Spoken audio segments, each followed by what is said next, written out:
So, your 4x4 exploded. What are you going to do about it?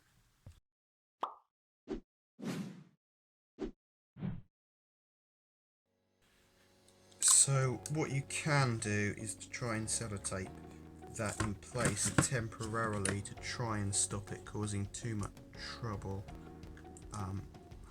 But obviously that's far from foolproof and it could easily still collapse. And the sellotape doesn't stick very well either. And then repeat trying to get all 4 of those inner pieces down the bottom. Now obviously that can be very fiddly and take a long time, but you're just going to have to persevere if you want to fix your 4x4.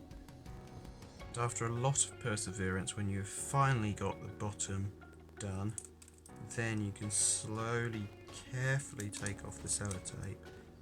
It should be a bit more stable now. Obviously it can still easily come apart and easily cause you loads of trouble, but it should be slightly more stable now.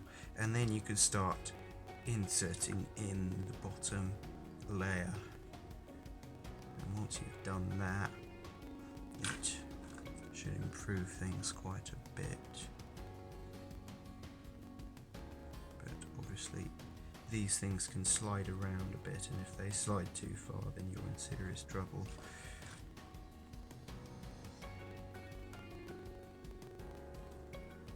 But once you've got the 4 bottom pieces in place, it becomes a bit easier because you can then just build on that and just keep adding pieces around it until you have the bottom layer in place. And once you've completed the first layer, you come on to what is probably the easiest stage, just the second layer basically, because you just insert it in and it shouldn't come apart very easily at all. And just repeat that a load of times. And once you've done that, once you've done the second layer, you need to start inserting these pieces of the second layer, which is again quite fiddly. You have to be careful to put them in the right place. However, it shouldn't be as difficult as the first layer, which can get pretty fiddly. And once you've inserted all those pieces, you come to the next really fiddly bit where you have to insert these pieces in. Now, you could do the third layer now, but I would not recommend that. I'd say you have to get these pieces in now. No matter how fiddly it gets, it shouldn't be as fiddly as the first bit.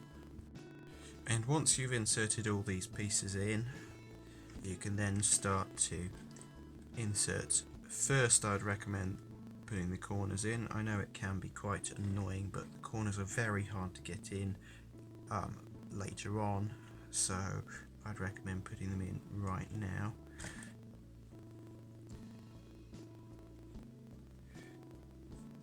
And then these pieces around all the edges, then these pieces, and then you shouldn't find it too difficult. And then after a long time and a lot of effort, you can finally get the last piece in and start turning your newly fixed 4x4.